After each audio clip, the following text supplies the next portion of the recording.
Ok. Lembrei. Não. Acho que todo mundo tem que falar que é ok aqui. Ó. Dá para ver aí, né, gente? Então tá. Então, vamos lá, né? Boa tarde para todo mundo. Bom, para quem não me conhece, eu sou Álida. Eu sou graduada em Estatística, sou mestre em Demografia, sou graduanda em Nutrição. Acho que eu estou aqui no grupo desde que eu entrei no curso, 2017.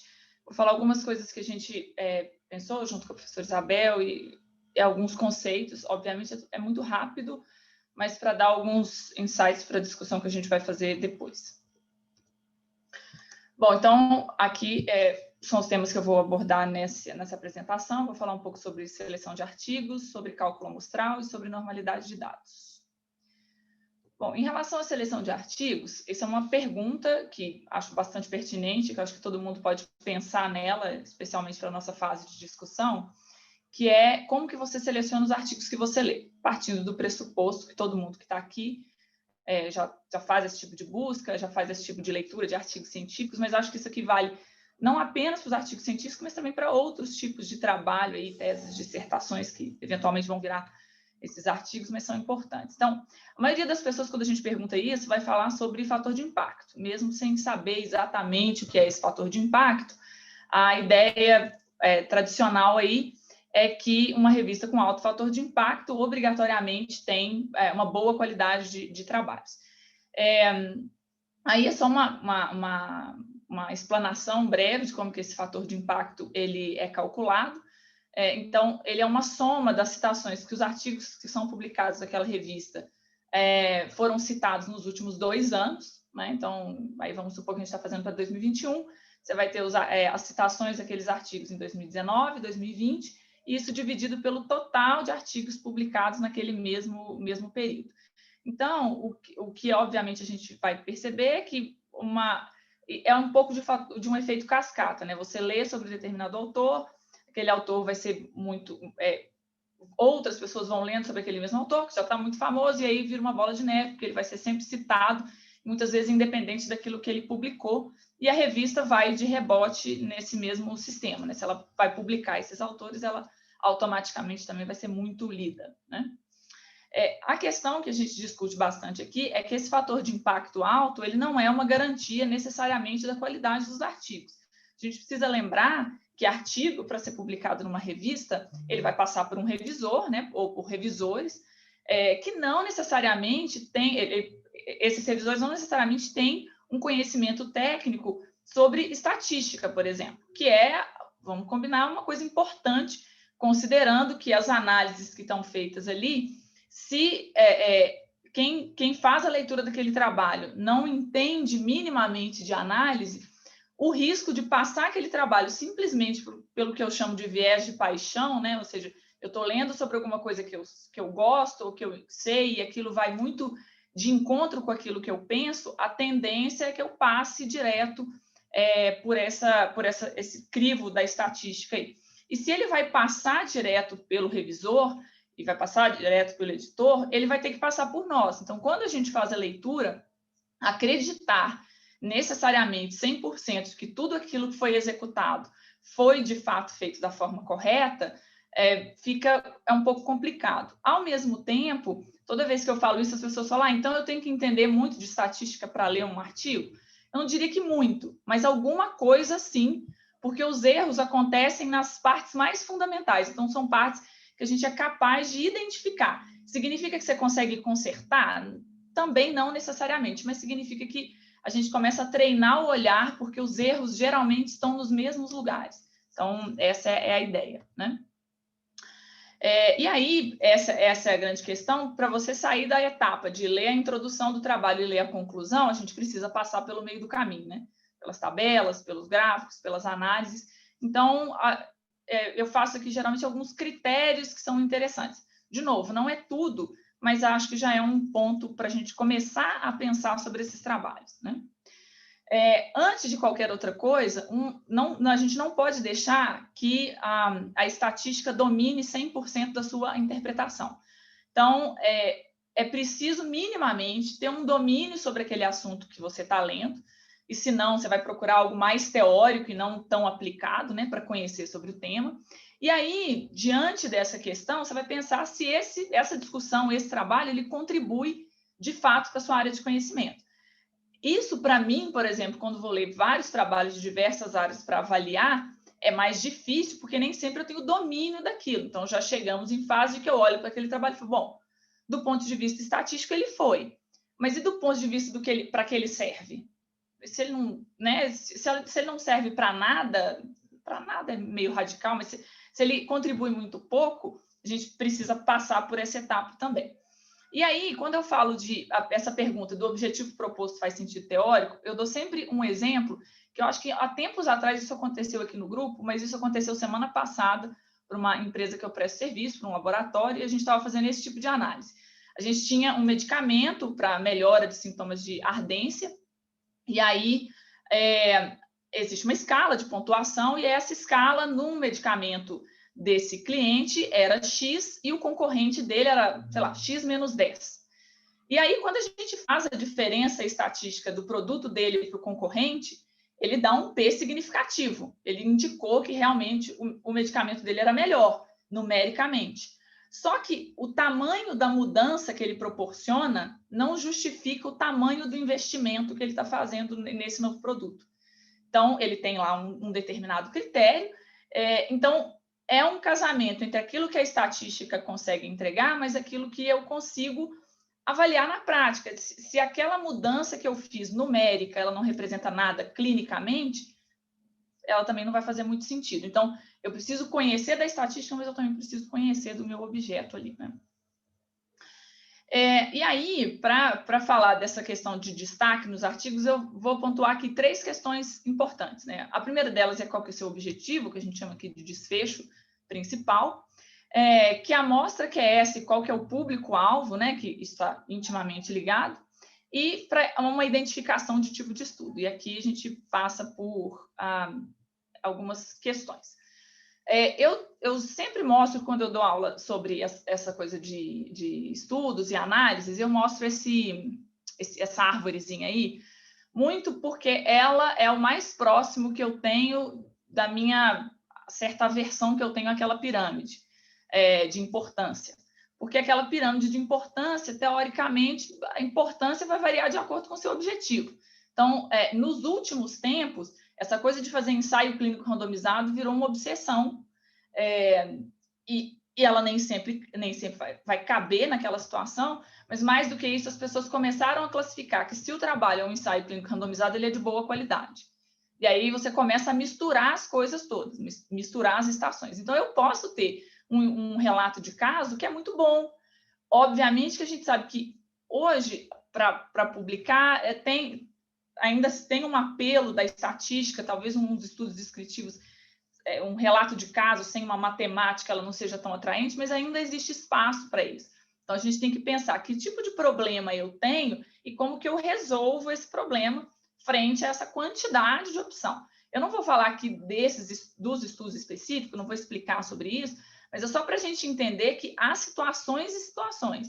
Então, eu preciso saber, eu tenho muito tempo, por exemplo, não dá para você entrar num mestrado que você tem 2 anos e começar a pensar num estudo de coorte. O estudo de coorte é um estudo de acompanhamento. Acompanhamento leva tempo para fazer, leva tempo para analisar. Talvez em 2 anos aquilo seja inviável, mas para um doutorado é uma ideia. Agora, o mesmo problema, você pode enxergar ele de uma forma transversal e de uma forma longitudinal. Então, nada impede que você adapte aquele trabalho para que ele atenda aquela pergunta. Não vai responder a tudo, mas responde a uma parte interessante. Então, a questão de que eu não gostar e nunca gostei daquelas pirâmides é justamente por causa disso.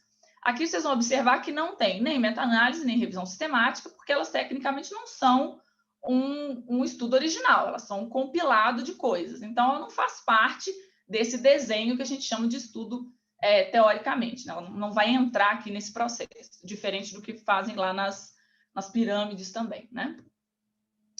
Bom, e aí o ponto, para mim, eu sou uma grande defensora e eu brigo muito por essa questão de cálculo amostral, das pessoas entenderem a importância do cálculo, e mais do que isso, entenderem o impacto que um cálculo ruim pode ter num trabalho, né? Então, para fazer esse cálculo amostral, eu preciso identificar algumas questões, né? Eu preciso ter muito claro qual que é o meu desfecho principal, porque a gente faz cálculo para desfechos, né? A gente faz um cálculo voltado para aquela pergunta. Eu posso ter mais de um cálculo num trabalho? Posso. Posso ter várias perguntas? Posso. O quanto que isso te custa a mais? Né? Essas coisas vão sendo dosadas ao longo do tempo. Para que eu faça esse cálculo, eu preciso de algumas informações. Ou eu vou fazer um estudo piloto, né, ou seja, um estudo que você vem antes, faz uma pequena coleta e junta aqueles resultados para te ajudar no cálculo amostral, ou você vai buscar um estudo semelhante. Então, essas são as duas únicas formas de a gente fazer pesquisa nesse sentido. As fórmulas que geralmente se ensina na graduação, quando a pessoa faz estatística, quando ela vê cálculo amostral, é uma fórmula que a gente fala de cálculo de pesquisa de mercado, que é aquela cálculo N igual a ZS sobre D ao quadrado. Aquela fórmula dá sempre o mesmo número, 360, 1.100, 2.400. Então, independente do que você fizer, ela sempre vai dar os mesmos números, porque ela não leva em consideração nem que tipo de análise você vai fazer, que é uma coisa que é considerada, e nem o tipo de pergunta que você tem ali, né? Quais são os resultados que você já tinha antes do seu estudo. Então, a gente vai falar muito de tamanho de efeito, de poder do teste, de intervalo de confiança. Esses, de novo, são conceitos que eu não vou falar aqui hoje, mas que é possível ler isso num trabalho e identificar. Pô, se o trabalho não está me dando essa informação, ele provavelmente não fez cálculo nenhum. E como isso é muito padrão e muita gente faz isso sem nem saber por que está fazendo, é muito fácil de localizar isso no trabalho, porque todo mundo escreve basicamente a mesma coisa. O cálculo amostral foi feito com tamanho de efeito X, com poder tal, intervalo de confiança tal, e minha amostra foi tal. É isso. Então, isso vai estar lá em um determinado recorte. Se isso não existe no trabalho, são aqueles números cabalísticos, 30, 60, 100. Aí quando o trabalho dá errado, né? Dá errado, digamos assim, ele não responde a pergunta que você queria responder, você põe a culpa no tamanho da amostra, fala que ela não era suficiente, e aí você começa a embolar as informações. Se você não fez cálculo, não dá para saber se é suficiente. Isso é fato. Então, um trabalho que precisa de 80, o outro pode precisar de 30 e responder a mesma coisa, tá? Então, muito com base, se você usa um piloto ou um estudo semelhante, geralmente nos estudos semelhantes, as amostras ficam bem parecidas se todos fizeram um cálculo, evidentemente. Né?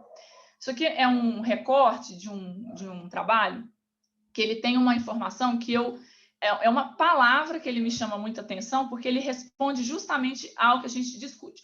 Eu não recortei ele todo, mas ele faz um cálculo amostral para responder uma pergunta, né? Ele faz o cálculo para responder a uma pergunta especificamente, que é essa comparação de suporte emocional. É um questionário, enfim, de sintomas de depressão e ansiedade. Então, ele faz o cálculo amostral considerando um outro trabalho que fala, e aqui embaixo eu deixei o recorte de como que ele fala, né? Que ele quer detectar uma diferença clínica de 1,5%, 90% de poder, 95% de confiança, ou erro tipo 1 de 5%. E aí, no final, a pergunta que ele quer responder, ele não consegue confirmar. Então, ele não foi significativo, né, dessa forma. Mas ele tinha investigado uma outra coisa, esqueci como é que é isso em português, PTSD, transtorno, acho que é transtorno esqueci, depois eu lembro. Enfim, é um outro mecanismo que ele usou ali de coleta, e aí ele fala que ele pode aumentar, pode ser que ele aumente. Por que ele fala isso? Porque ele não fez cálculo amostral para falar sobre esse objetivo, ele fez cálculo amostral para falar sobre outro. No meio do caminho, ele testou também isso daqui, e aqui ele achou alguma coisa. Nesse ponto, muitos trabalhos viram o seu objetivo e colocam essa resposta como a resposta principal, mas o cálculo amostral não foi feito para responder essa pergunta. Portanto, a gente diz que ele tem uma indicação, pode ser que eu tenha esse desfecho seja verdadeiro, né? Esse resultado seja verdadeiro, mas eu não tenho amostra suficiente para responder sobre ele. Isso me faz lembrar uma outra coisa que eu também vejo muito, que é, se alguma coisa não foi estatisticamente diferente, não tem essa de parece que, tem tendência de. A estatística já faz isso. É isso que ela faz. Quando eu falo que alguma coisa é diferente, eu não estou batendo o pé de que é diferente. Estou batendo o pé dizendo que, olha, tudo indica que as coisas são diferentes, com erro X, com essas com todos esses parâmetros acertados, mas eu não posso dizer que, se eu não encontrei diferença estatística, eu vou lá e olho o número e falo, mas o número parece diferente. Ele não parece nada, o número não parece. Ou eu tenho um embasamento para dizer que ele é diferente, ou eu não tenho. E aí, depois dessa questão do cálculo amostral, suponhamos que o trabalho tem o cálculo amostral, porque aí hoje, sabendo dessa necessidade, muita gente faz o cálculo. Não sabe bem como, mas faz. Faz o cálculo, se propõe a calcular X, quando o trabalho começa, ele perde 30% da amostra. Então, ele começou pensando em 1.000 e terminou com 700 indivíduos. Esse resultado final, essa amostra final, ela não tem a mesma qualidade, ela não tem os mesmos parâmetros daqueles 1.000. Não é o que vale não é a intenção, o que vale é o que você tem. Então, o que vale é o que chegou no final. Se no final você chegou com aquela amostra de 1.000, perfeito, você cumpriu os parâmetros. Se você chegou com menos, não importa o quanto você justifica, morreu, perdi. É para isso que a gente faz cálculo, põe 20% a mais, 30% a mais, 10% a mais de dropout, já esperando que as pessoas vão sair do estudo, e daí eu vou ter que recalcular. O honesto é recalcular. E aí você vai dizer, olha, eu não tenho mais 80%, eu tenho 75% de poder, eu não tenho mais 95% de confiança, eu tenho 90%. Então, você vai trocando essas informações, uma vez que, provavelmente, é isso que vai acontecer, você não vai conseguir aumentar a sua amostra. E, para além disso, não adianta calcular uma amostra bonitinha, com o tamanho certo, se você não coleta ela da forma adequada. Então, o próprio processo da amostragem, ele tem, existem os procedimentos que a gente precisa cumprir para essa amostra ser representativa. Se você vai estudar alguma coisa em que a maioria, uma doença em que a maioria dos portadores dessa doença é homem, numa amostra, sua amostra tem que ser predominantemente de homens, não adianta você coletar mais mulheres, porque aí você já desconfigurou. A ideia da amostra é ser um retrato da sua população. Então, como se eu pegasse a minha população, fizesse um retratinho dela reduzido, mas os perfis vão continuar ali dentro daquela amostra. Então, para ela ser representativa, eu preciso dessa característica, né? Senão o número não vai resolver. Por isso que a gente diz que a amostra de 30 é melhor do que a amostra de 100? Depende. Essa fala de que o maior número te dá mais credibilidade, isso também não é verdadeiro. Então, comparar dois estudos semelhantes, esse tem uma amostra de 50, esse tem uma amostra de 100. Então, o de 100 é melhor? Eu não sei como é que cada um coletou, então não é uma informação que eu posso dar, né? E aí aí pensando como leitor, agora estou lendo um trabalho, estou vendo lá o cálculo amostral. Uma curiosidade que eu acho que é bom todo mundo ter, quando se fala, quando um autor fala assim, a gente fez o cálculo com base no estudo tal. Pega o estudo tal, tenha a curiosidade de ir lá na referência e buscar o estudo. Várias vezes, já fizemos esse experimento aqui, a gente bate no estudo, isso não tem nada a ver com o assunto, nada, absolutamente nada, está falando de outra coisa. Às vezes o autor se autocitou sobre um outro trabalho, ou senão ele fala assim, maiores informações sobre esse cálculo amostral está no nosso estudo X, aí ele cita um estudo passado. Você vai lá no X, não tem nada, você volta X mais 2 para trás, não tem nada. Daí a gente não acha essa referência.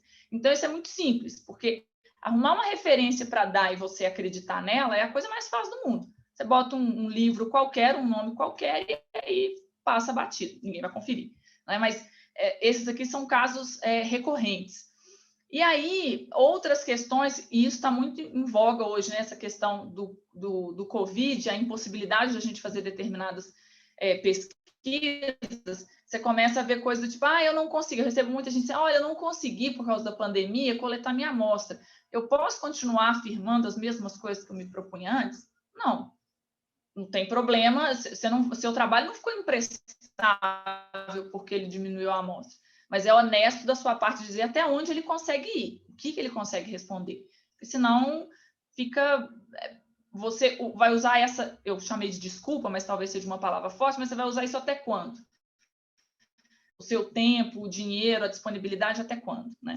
Então, são questões importantes, especialmente essa verificação de veracidade. Vocês estão me ouvindo? Estão me ouvindo? Sim. Tá.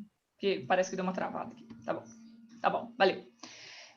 Bom, então, o fundamental disso daí é pensar que o cálculo, ele é fundamental em qualquer estudo. Então, a gente já assisti bancas, já assisti trabalhos em que você ouve a pessoa falar, não precisa, esse tipo de estudo não precisa de cálculo amostral. Eu trabalho com indústria farmacêutica há bastante tempo, e eles têm alguns números meio cabalísticos, assim. E aí agora eles resolveram publicar trabalho e volta assim, você pode validar esse número para mim? Não, eu não consigo validar um número cabalístico, não tem condição de fazer isso. Então, aí eles começam a querer entrar para o mundo científico, eles não têm... Eles tinham aqueles números que toda vez que você discute, ninguém consegue te explicar de onde saiu aquele número, 42, 30, 18, 17, ninguém consegue explicar. Então, ter o cálculo é importante. Não significa que 30 nunca vai ser bom, né? Isso é importante de dizer. Quando a gente não faz esse cálculo, a única coisa que eu posso entender é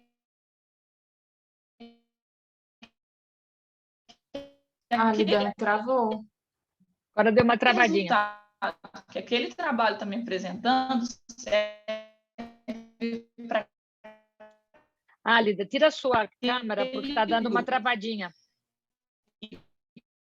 Para aquele... Então, para que...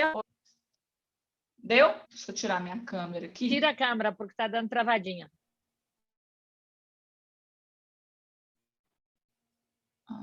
Deu? Vai. Pode Pronto? ir. Sim. Então, tá. Então, vamos lá. Vou voltar aqui nessa questão do cálculo, tá? Então, esse cálculo, ele é importante em qualquer tipo de estudo. Então, independente do trabalho que você está fazendo, já passamos por situações de ver alguns trabalhos em que a pessoa fala, não precisava fazer esse cálculo, o cálculo não era necessário por conta de qualquer outro parâmetro que se tenha.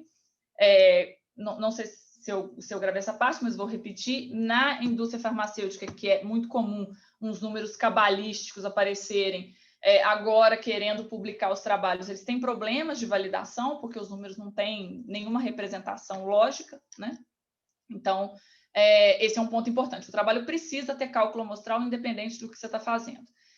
Quando você não faz o cálculo, o que a gente entende é que essa amostra, esse resultado que eu encontrei, ele vale para essa amostra. Então, essa amostra que eu calculei tem essa característica. Então, é um retrato da amostra. E esse dado não deve ser extrapolado para a população. Se eu não tenho nenhum parâmetro para dizer se ele serve, é melhor que eu não extrapole. E, de novo, não tem problema nenhum de fazer um estudo descritivo sobre um local. Zero problema. Desde que você entenda que essa é a condição do seu trabalho e que você não pode falar outra coisa para além disso. Não usar, gente, fórmula de livro, cálculo amostral não é um bicho de 7 cabeças, mas também não é aquela continha que eu chamo de continha de padaria. Aquela conta não leva em consideração o método que você está usando, não leva em consideração os desfechos que você está usando, o tipo de tratamento de dado, não leva nada em consideração. É um cálculo de pesquisa de mercado, que serve super bem para pesquisa de mercado. Tá? E aí, para falar de normalidade, falarei, obviamente, de novo, brevemente sobre dados normais, mas quem já passou por estatística já viu a curva de Gauss. A ideia da curva de Gauss ela entende-se que quanto maior o seu grupo e qualquer dado contínuo que a gente meça, a gente consegue modelar em forma de uma curva. Essa curva, especificamente, ela tem uma característica que ela tem uma média, obviamente, como qualquer conjunto de dados, eu somo e divido pela quantidade, e essa média, o desenho passa a ser um espelho da esquerda para a direita, ou seja, quanto mais longe eu estou da média, menos a frequência daqueles valores aparece. Numa distribuição normal, a média e a mediana, que são duas formas diferentes de calcular centro, uma é somando todo mundo e dividindo pela quantidade, e a mediana é simplesmente localizar o número do meio da sequência, elas são compatíveis, então tenho dois números muito semelhantes. Isso é a característica de uma distribuição normal. Quanto mais média e mediana se afastam, menos normal é esse dado. Obviamente que a gente não precisa ficar olhando curva, não precisa fazer análise de desenho, a gente simplesmente segue os testes. Existe um teste que faz isso para nós. Qualquer software tem teste de normalidade, tem de vários tipos, Shapiro-Wilk, o Coxon, Anderson Darling, tem milhares de testes disponíveis. E aí eu vou avaliar simplesmente pelo valor P desse teste. Toda vez que ele é maior do que 0,05, que normalmente é a nossa estrutura padrão aí de confiabilidade, eu tenho uma normalidade. Considerando isso, é importante frisar o seguinte: se eu tenho uma distribuição normal, eu tenho média, mediana e moda semelhantes. Se ela não é normal, a minha média é muito discrepante e normalmente ela vai carregar um vício dessa discrepância. Então, se eu já indiquei que a minha distribuição não é normal, média, desvio padrão, intervalo de confiança, não são mais medidas boas de avaliar, porque todas elas levam em consideração a danada da média. E aí eu vou mostrar um exemplo aqui de como que isso faz muita diferença. Se você não fez o teste de normalidade, você não sabe se seus resultados são viciados. Então, dali para baixo, se ele não informou que o teste foi feito, e isso geralmente está no método, foi feito um teste de normalidade, tarará. Se ele não fez isso, eu não sei se o resultado está viciado. E aí, eu já não confio tanto mais. Se ele fez o teste, diz que fez o teste, está lá feito, descobriu que não era normal e ainda assim seguiu tratando os valores como média, ele continua fazendo errado. Então, ele pode fazer o teste de normalidade, mas não seguir os parâmetros de análise que a normalidade me obrigaria, né? Então, daí você já pode errar em vários pontos. Outra falácia, a gente ouve muitas pessoas dizerem que se o dado não for normal, as análises não são confiáveis. Isso não é verdade. Eu tenho análises confiáveis tanto para dados normais quanto para dados não normais. O que eu preciso é fazer a análise correta, né? Fazer a avaliação correta. Trabalhos que não mencionam teste de normalidade, trabalhos que falam que teve uma amostra normal ou não normal, usando 30 como referência. Sem teste, não dá para saber se a amostra é normal ou não, e não dá para saber se ela é representativa ou não. O que a gente sabe de teoria é que para questões comuns de alta prevalência, amostras, quando vão passando da casa dos 1000, tendem à normalidade, mas isso não é uma verdade absoluta, tá? Então, basicamente, é esse negocinho aí. Se eu tenho um dado normal, eu faço uma análise paramétrica. Se eu tenho um dado não normal, eu faço uma análise não paramétrica. Geralmente, amostras pequenas, que eles classificam como pequenas, aí nesse N menor que 30, são não paramétricas. Aqui, um recorte de qual que é a nossa visualização. Eu tenho, olha esse desenho, é um histograma de um valor qualquer, e a gente não consegue traçar aquela curva normal que eu mostrei lá no começo. E aí, aqui é o teste de normalidade para essa mesma curva, eu tenho aqui todas as significâncias menores do que 0,05. Ou seja, de fato, ela não é normal. Diferente dessa, que já começa a ter aquele desenho da curva, né? Da curva de sino. Mas, de novo, tem gente que olha isso aqui e fala, parece normal. Sem o teste, é só uma figurinha. Gráfico é uma figurinha se ele não tem teste associado. Ele é só uma figurinha bonita. Aqui, vejam que ele já é normal, ele já tem um valor acima de 0,05. Né? Então, eu consigo identificar isso em qualquer um dos dois testes que eu tentar. E aqui é um exemplo de como que uma escolha ruim te entrega resultados completamente diferentes, tá? Vou mostrar aqui para vocês. Aqui embaixo tem duas coluninhas, Q1 e Q2, que são os valores de dois grupos que eu resolvi comparar. Observem que o Q1 ele tem um valor lá embaixo de 560.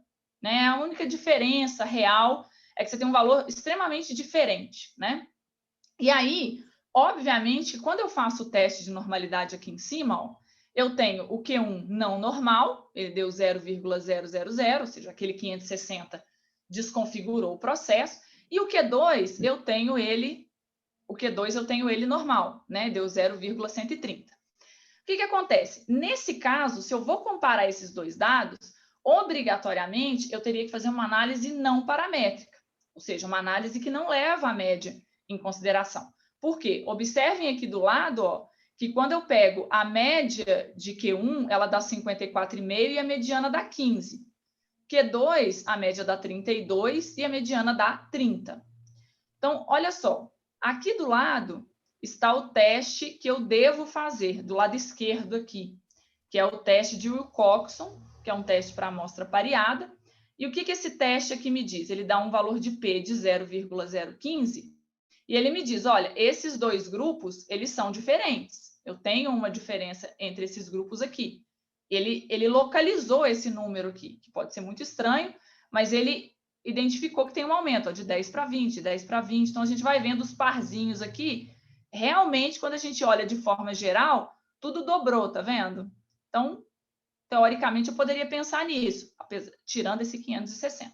Agora, quando eu faço a análise usando a média, que é essa que está toda do lado direito aqui embaixo, ó, o P dá 0,560. O que ele me indica? Que esses dois grupos são iguais. Então, eu tenho uma mesma sequência de dados dando dois resultados diferentes, simplesmente porque eu tenho uma perturbação de dado aqui embaixo. Então, a forma ideal é que, obviamente que eu não sempre consigo voltar no dado, mas se eu olho aqui, eu tenho, de fato, uma mudança. Os números praticamente dobraram, né? O que atrapalhou é que a média acaba muito viciada por causa do 560. E o que ela fez? Ela subiu esses valores todos aqui. Quando eu comparei, eu encontrei o mesmo resultado. Então, isso daqui é para mostrar que eu não tenho acesso ao dado que eu estou lendo, mas eu preciso ser capaz de... E aí, imagina, eu preciso confiar que ele fez esses testes para estar usando as análises corretas. Então, aqui é só um exemplo que eu criei para mostrar que resultados podem dar diferentes se a gente não identifica os testes corretos, né? Bom, e aí, diante disso que eu falei, eu deixei aí um desafio para todo mundo mesmo para pensar.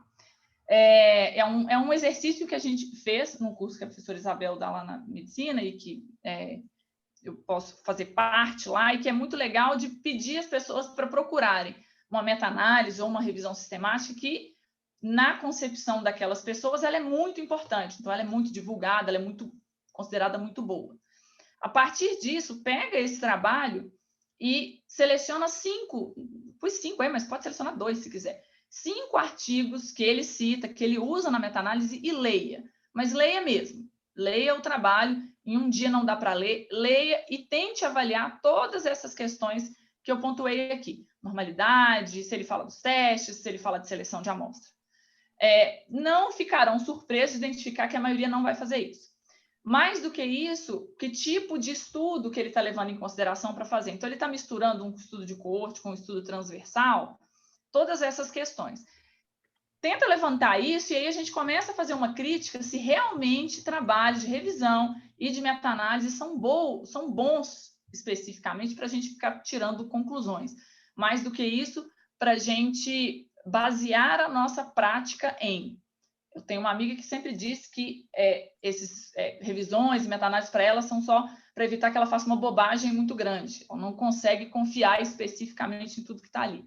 Então, acho que a ideia é essa, a gente ser um pouco mais crítico, porque meta-análise e revisão sistemática, nos anos para cá, tem ficado cada vez mais na moda, e é moda mesmo, a maioria das pessoas não faz ideia do que está fazendo, e isso vai passando para frente. Então, é um pouco esse o recado que eu queria passar. Façam esse exercício, é um exercício bom de fazer e vocês vão se surpreender com o que vocês vão encontrar.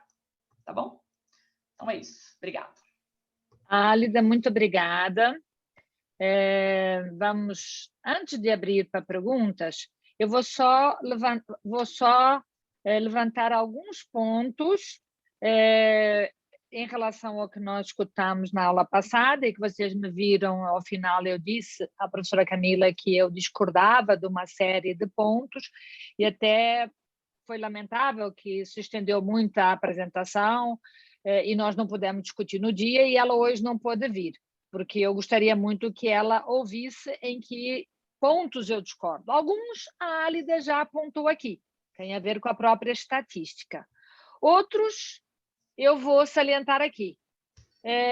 Não basta ter experiência estatística, tem que ter experiência clínica. Se eu decidir fazer uma revisão sistemática, uma meta-análise para ver se cabeça de jacaré e rabo de elefante geram um novo animal, certamente eu vou conseguir. O que é que eu quero com isso dizer? Eu tenho que saber o que é que representa aquele tratamento, aquela intervenção ou aquela observação para combinar e saber que no resultado final, o que estatisticamente eu tiver alcançado faz sentido biológico. E se a pessoa que está a fazer a revisão sistemática não tem experiência clínica, a revisão sistemática é fadada a não dar certo. Então sempre tem que ter, é obrigatório, gente.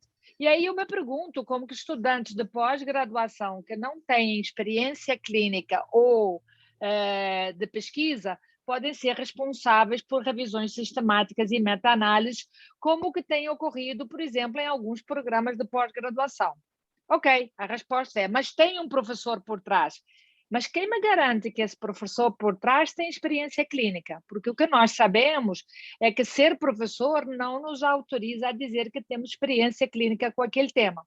Então, hoje, tanto revisões sistemáticas como meta-análises viraram uma indústria muito grande, e tem países em que essa indústria é maior. China, Índia, Irã, e o Brasil está entrando nessa onda. E está a entrar nessa onda porque alguém, na verdade, veio com a questão da Cochrane, que tem um centro na Paulista, e onde há um programa de pós-graduação sobre revisões sistemáticas e meta-análises. E aí vem a minha crítica, eu me pergunto se essas pessoas têm experiência clínica. Eu já truco aqui que a maioria não tem experiência clínica para escrever o que vai revisar. Outra coisa que eu não concordei é que, na verdade, a história das meta-análises não nasceu com Cochrane, que dá o nome à Cochrane Institution, hoje localizada em Oxford. Na verdade, as primeiras tentativas de análises variadas, conjuntas, são do início do século passado, começam lá até mesmo antes de Fisher. Mas a primeira meta-análise, com a definição de meta-análise, vem de Gene Glass. Gene Glass é um pesquisador das áreas sociais e que, pela quantidade de informações sobre métodos educacionais e psicossociais na década de 80 do século passado, mostrou que realmente as pessoas ficaria inviável que todo mundo lesse todos os trabalhos que estavam a ser publicados, ou seja, naquela época, a síndrome de superinformação, que eles já consideravam como tal, não era nem perto do que nós estamos a viver nos dias de hoje. E o Gene Glass, então, desenvolveu a técnica de meta-análise. O autor das meta-análises chama-se Gene Glass. E o Gene Glass, quando perguntado um dia o que ele achava sobre as críticas que estava a receber, ele, e até muito interessante, eu convido quem quiser saber mais, vai lá à página dele, ele tem um blog, e ele diz o seguinte: olha, quando me perguntaram, eu respondi, misturar maçãs com maçãs com peras, qual que é o problema?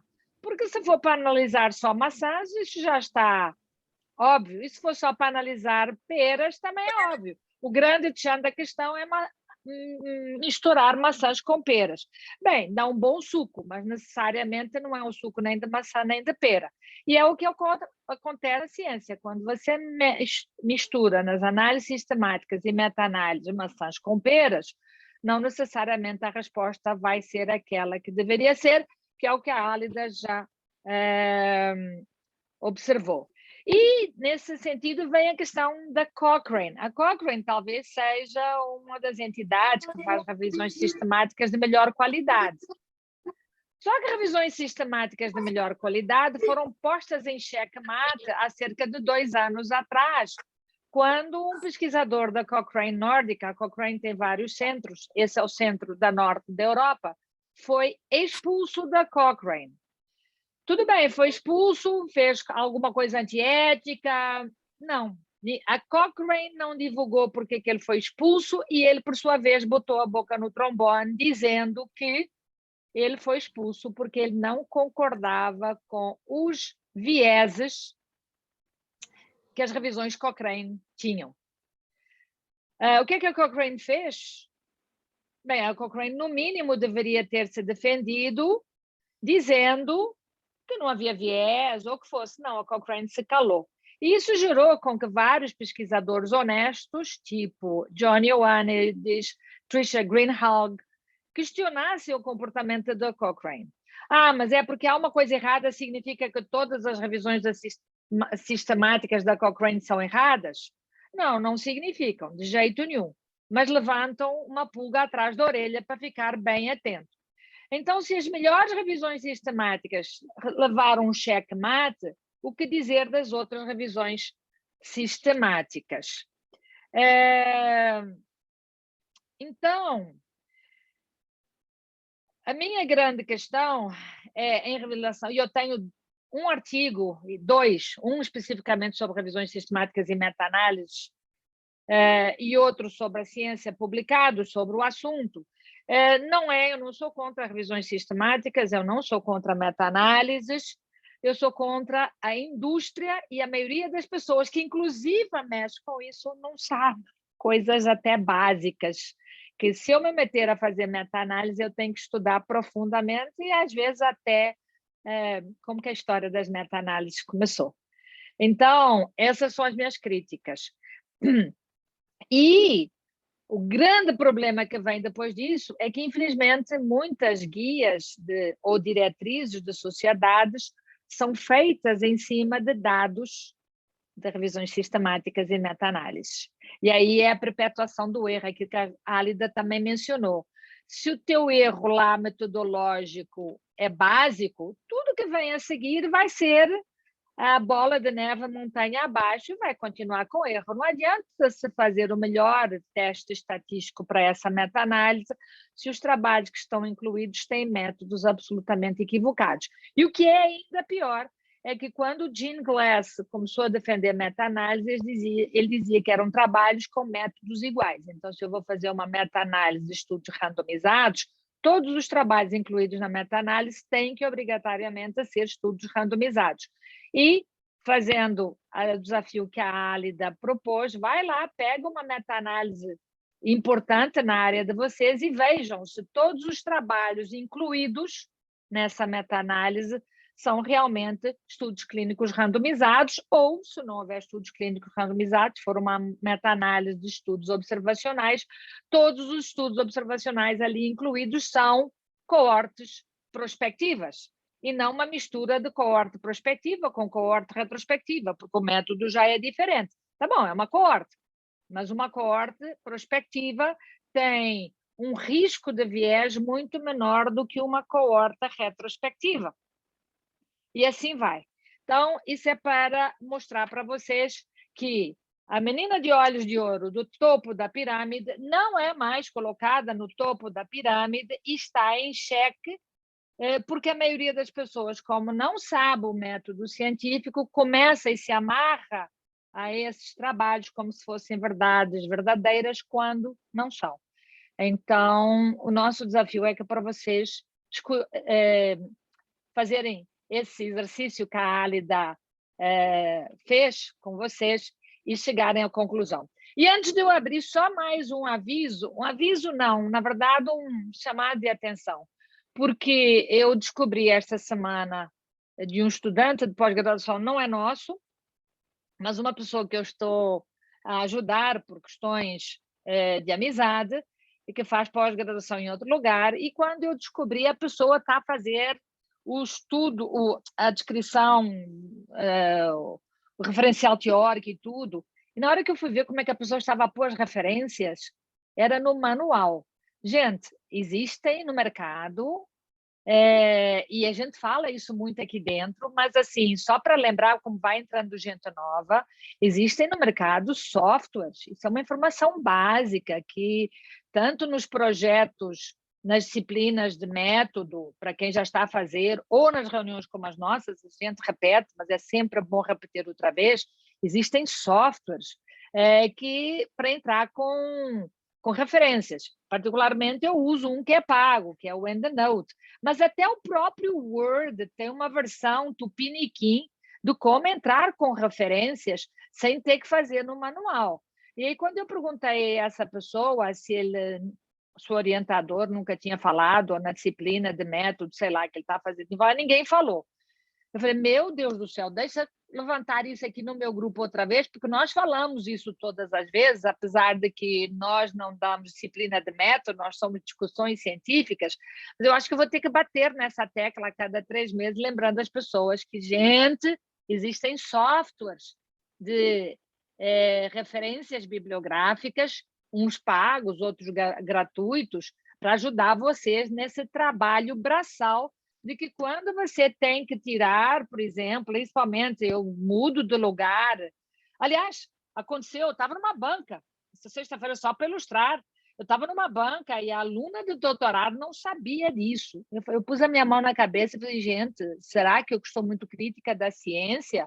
Ou não se está a ensinar aos alunos que buscam escrever, que seja uma monografia, o básico dos básicos, que é como entrar com referências bibliográficas. Eu não vou ficar aqui ensinando, porque não é o lugar.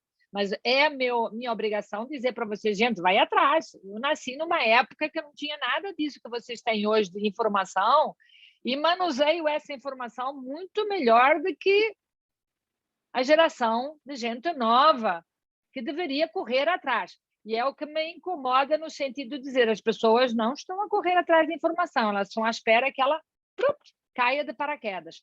Não vai cair de paraquedas, tá, gente? Se vocês não correrem atrás de informação, a informação não cai de paraquedas. Mas, como eu tenho um pouco de senso de responsabilidade, eu já estou compartilhando com vocês o básico do básico. Tem softwares de revisão, de referências bibliográficas, tá bom? E agora temos 15 minutos para perguntas. Bé, eu queria também só fazer algumas colocações. Primeiro, nisso que você acabou de falar, a Amanda ela tem uma aula do Mendeley, minha aluna de mestrado, que é um desses programas gratuitos. A gente pode pensar nessa questão de gravar a aula e disponibilizar, né? Também tenho sempre, e mesmo a gente falando, eu ainda recebo o volume, que as referências não estão nesse formato. Ah, professora, não é o formato final. Não importa, na hora que a gente está corrigindo, a gente precisa exatamente disso, porque daí eu vou mexer um parágrafo de lugar, vou mexer o outro e vira uma bagunça se estiver no manual, né? Não dá, né? E aí, eu queria só fazer alguns comentários. Primeiro, que eu fiquei feliz demais dessa aula ter sido gravada, excelente apresentação, de uma abordagem fantástica. E, assim, parece que né, a gente que está aqui no meio vive falando disso, mas é uma coisa que não é clara, e isso a Bel sabe, colegas nossos, né, que já passaram desse nível de graduação, pós-graduação, e repetem esse mesmo erro de qualidade da evidência científica, né, ainda não abriram a cabeça para isso. E se a gente for trazer isso até para um ponto mais atual, o que eu vejo de postagem da CPI, sem entrar no mérito político, mas uma me chamou a atenção, que foi uma das pessoas que falou, e aí falando que não é porque está publicado que tem qualidade. E daí conseguiram transformar isso e falando assim, a ciência não é ciência. Falei, quem me dera se todos os nossos alunos entendessem isso, né? Eu começo quase todas as minhas aulas falando, gente, vocês acham que é fácil de publicar hoje em dia? Todo mundo me responde, não, é super difícil. Não, é super fácil.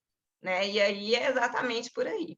E aí só colocar alguns pontos que eu achei importante trazer, né? E a Bel concordou, a aula da meta-análise, e a Camila ela se coloca como uma metodologista justamente por isso, assim, para entender como o método é difícil, como é difícil de ter uma bem feita e como virou uma indústria.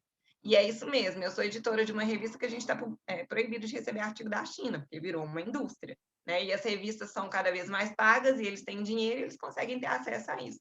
Mas, infelizmente, é ainda o que norteia as guias, que é isso que a Isabel acabou de falar. Então, você está com um aluno ali, né? Vou levar para o meu lado da nutrição.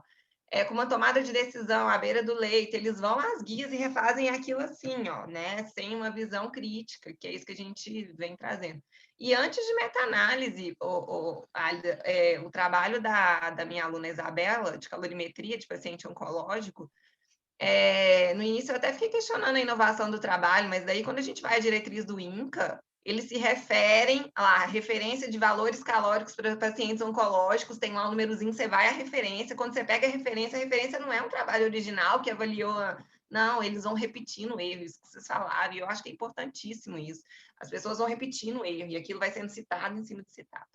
Então, achei Nossa, assim, só te interrompendo um pouquinho, se eu até mandei para a Ali de um trabalho depois para ela avaliar, mas nós temos um grupo brasileiro agora que está a se autorreferenciar numa série de trabalhos na área de avaliação nutricional, composição corporal em câncer, que o primeiro trabalho, que não é esse que eu te mandei não, tá, Alida? Não é esse aí. Mas a primeira referência dele já é totalmente errada. Então, e a perpetuação do erro vai se mantendo, e como tem peixes grandes no meio publicando com esses autores, os trabalhos têm um viés de revisão. Com certeza. Era só isso mesmo. Parabenizar a aula. Felizíssima dela estar gravada e você nos autoriza, né, Álida? Ah, pode. Já virou mantra, já fico falando essa mesma coisa. Acho que eu já estou cansando as pessoas já. Bom, então agora abre. Eu acho que eu vou... Álida, posso pôr no YouTube? Pode. Tá. Ok. E eu vou pôr no YouTube, inclusive, com a nossa discussão. Porque, assim, quem quiser vai lá, sabe? O meu YouTube é para os alunos, não é para monetizar. Aliás, se depender de monetizar, nunca vou monetizar nada, porque exatamente os algoritmos pedem que você se autorreferencie, e eu nunca me autorreferencio. Então, o YouTube é para os alunos mesmo, para conhecimento, para trazer conhecimento. Então, eu vou pôr lá na parte do YouTube em aulas, tá bom?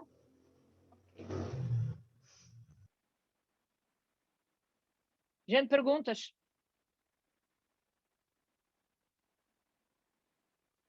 Tem alguém que escreveu aqui? Não. Eu queria aproveitar e perguntar. Pode falar, Bernardo. Não, Ana, fica à vontade. Tá, obrigada, enquanto isso, Bernardo, seu trabalho voltou?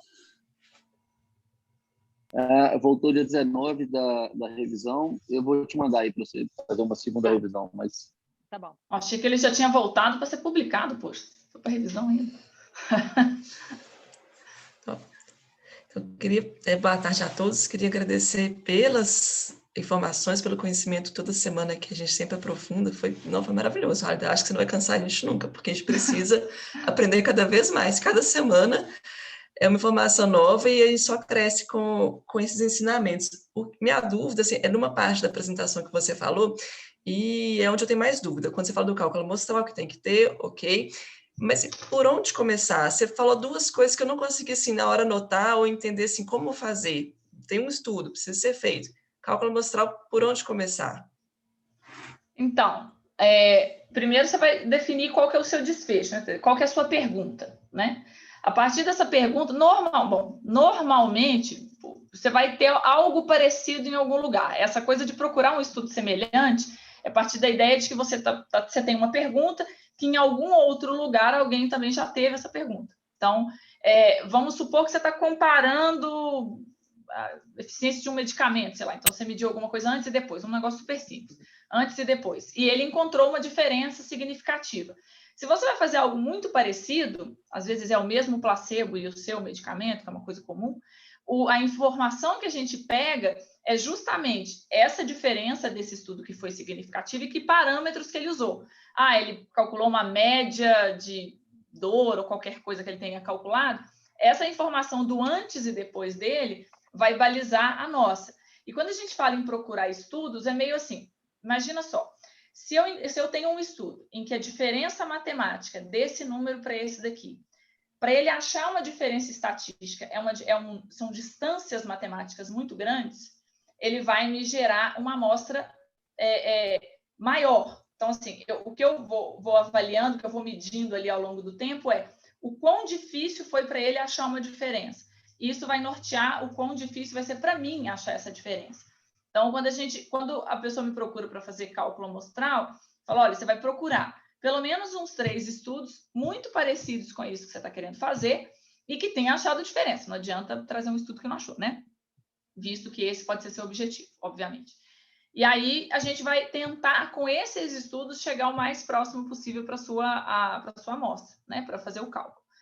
Se não existe nada disso, se não tem nada disso, ou se tudo que foi feito até agora não achou diferença, você pode pensar em 2 coisas. Pode ser que você também não ache, então esteja preparado para também não achar, já que ninguém achou.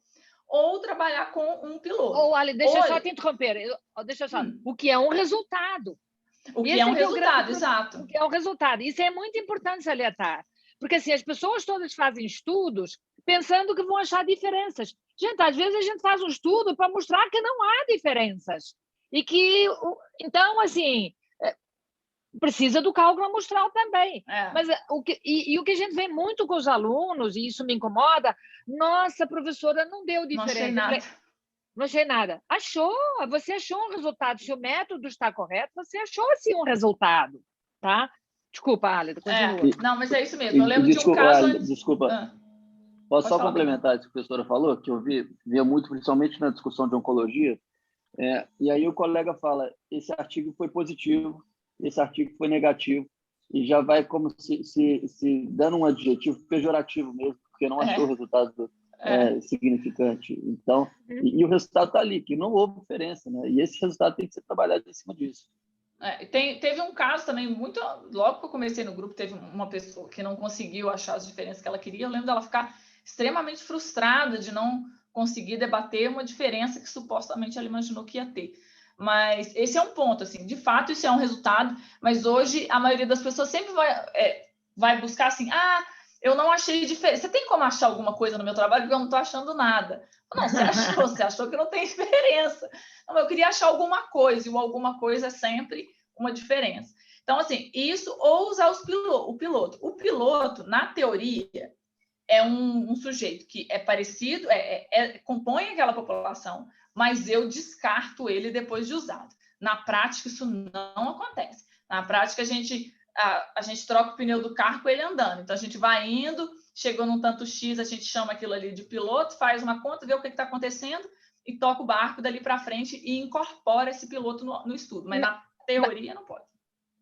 Mas, na verdade, aí eu discordo um pouquinho de você, Álida. Se o piloto não te mostra que você tem no tempo, porque o piloto é muito para você ver como é que está correndo o estudo. Se no piloto você não tem falhas, o questionário está bom, eu acho que você pode incluir. Agora, se o piloto te mostra que o questionário está ruim, que houve muitos missing e tudo mais, balbal. Você tem que matar o piloto e, inclusive, tem que repetir. Consertando aquele negócio, porque tem gente que faz, isso é uma coisa que acontece. Ela muda, não, eu só mudei uma forma de fazer não, você mudou, você jogou fora o piloto, né? Exatamente. A gente usa ele sem falhas, a sua correção está certa. Ele não pode ter nenhuma mudança. Se você não mudou nada, ele vai embora junto com você, que é o que acontece na maioria dos nossos aqui. A gente faz mesmo para ter uma noção de cálculo amostral, né? Agora, se você mudou balbal, você tem que começar do zero. Você pode até querer aproveitar algumas coisas, mas que não tenham relação direta com o objetivo principal, com a pergunta principal, né? Álida, professora, é Roberto quem está falando. Boa tarde para todo mundo. Isso corresponderia a uma análise interim? Não, são coisas diferentes. São coisas diferentes? São coisas diferentes. Piloto, você determina no início do teu método que você vai fazer piloto com 10, 15, 20 ou 30. Isso é um piloto. Você determina, inclusive, o tamanho que você quer ver o piloto. Análise interina é você começa o trabalho e em X momento, que você também vai determinar, ou seja, quando eu tiver metade do tamanho da amostra, quando eu tiver 60% do tamanho da amostra, ou quando a minha intervenção está causando mais dano, eu faço essa análise interina, inclusive, se está causando mais dano, abandono o estudo, mesmo que não tenha alcançado o tamanho da amostra, por questões éticas, a tua intervenção, o teu tratamento está causando dano. Isso é análise interina. Era isso, né, Ana? Acho que eu falei tudo, né? Bernardo, você queria fazer uma pergunta? Porque nós temos 1 minuto.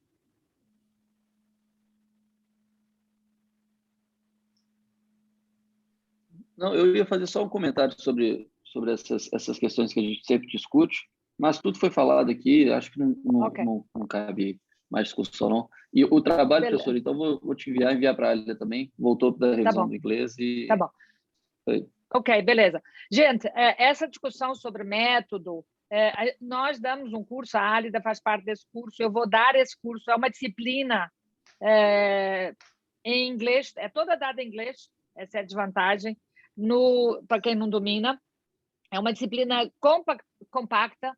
A Ali do Bernardo me ajuda a dar a disciplina também, e mais um aluno que foi da mesma disciplina, e eu vou dar no segundo semestre, ou seja, quando a gente começar o segundo semestre, eu abro essa disciplina. Quem falar inglês pode fazê-la como eletiva, porque ela é da pós-graduação da cirurgia. Mas, de qualquer maneira, as nossas discussões aqui sempre abordam esse assunto do método, porque de nada adianta você fazer um trabalho que você considera lindo, maravilhoso, se esse trabalho está cheio de erros desde o momento zero. E já adiantando que o trabalho perfeito não existe, até porque a vida não é perfeita. Então, e é por isso que a gente sempre ouve os outros, a discussão científica, e esse é o belo, de que pessoas podem, inclusive, complementar. E esse é o papel da banca. Inclusive, quando os alunos vão para a banca. Muitas vezes vai assim, pô, foi para a banca, mas levou tanta pancada na banca. Uai, a banca é para isso. Se o trabalho é ruim, o orientador não deve nem levá-lo. Eu não levo aluno para a banca, mas eu levo aluno para a banca e escolho a melhor banca possível, porque a banca vai me ajudar, inclusive, a ver o que eu não vi antes. Esse é o papel de uma banca. Agora, o que acontece nesse país aqui, eu sinto absolutamente a vontade de comentar isso, é que as pessoas, quando apresentam, todo mundo fala assim, nossa, que lindo, que maravilhoso, que lindo, que maravilhoso, quando o trabalho está uma porcaria, quando tem erro no método, quando tem isso, o que mais? Isso não ajuda o aluno.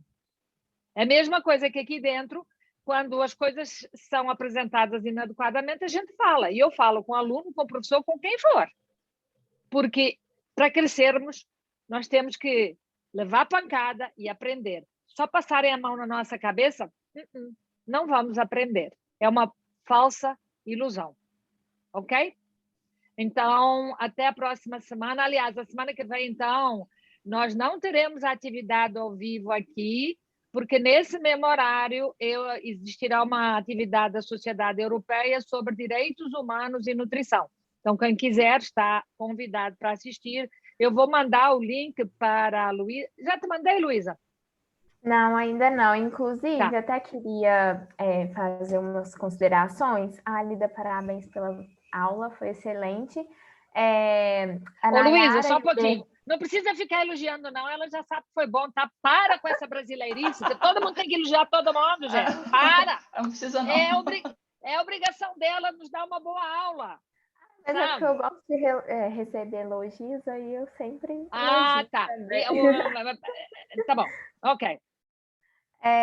O Bernardo Mendes e a Nayara justificaram as faltas. E aí, pessoal, como houve essa alteração, né, da apresentação da Álida que nós incluímos, essa palestra que a professora vai participar, eu vou alterar o cronograma. Então, fiquem de olho, por favor, que as datas, né, a aula da Isabela vai mudar a data, então... E tem um outro aviso. Por enquanto, você está responsável por tudo isso, mas, por favor, vamos dividir também os responsáveis por conferir presença. Você pode capitanear e delegar para outros. Isso aqui é uma democracia e não uma ditadura. Então, todo mundo trabalha igual. Por favor, compartilhe e ensine as pessoas como que faz a ata, que é simples, ok? E tudo mais. A Eu Bel vou parar...